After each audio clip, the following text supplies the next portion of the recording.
মহামারী করোনা ভাইরাসের কারণে পদ্মা সেতু প্রকল্পের নির্মাণ কাজ শেষ হবে 2022 সালের প্রথমার্ধে। এরপরেই খুলে দেয়া হবে যান চলাচলের জন্য।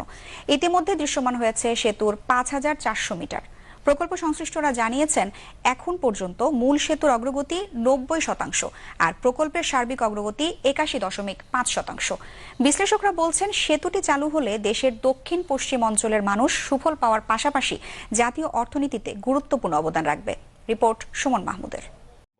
2021 সালের ডিসেম্বরে স্বাধীনতার সুবর্ণ জয়ন্তীতে পদ্মা সেতু যান চলাচলের জন্য উন্মুক্ত করে দেওয়ার কথা থাকলেও মহামারী করোনা ভাইরাস এবং পদ্মার তীব্র স্রোত ও ভাঙনের কারণে নির্ধারিত সময়ের মধ্যে কাজ শেষ করা যাবে না বলে জানিয়েছেন সেতু কর্তৃপক্ষ।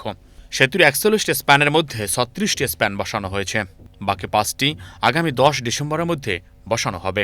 তবে পুরো কাজ শেষ হবে 2022 সালের প্রথমার্ধে।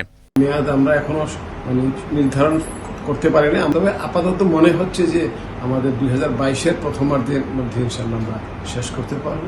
90% দায়ী হলো কোভিড, আর 10% হয়তো আমাদের এই বছরের যে অস্বাভাবিক বন্যা। আমাদের প্রকল্পের ব্যয় বৃদ্ধি পাওয়ার কোনো ইন্ডিকেশন নাই, আমাদের ব্যয় বৃদ্ধির এখনো কোনো পরিকল্পনা নাই। আমরা আশা করছি ব্যয় বৃদ্ধি ব্যতি রেখেই আমরা প্রকল্পের কাজ সমাপ্ত করতে পারব।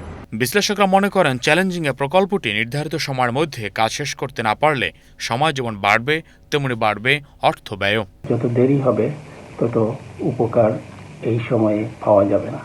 এখানে খুব গুরুত্বের সঙ্গে কাজ করার চেষ্টা করা হচ্ছে। এখন এই সেতু দক্ষিণ পশ্চিমাঞ্চল এবং পূর্ব ও উত্তরাঞ্চল যুক্ত করছে।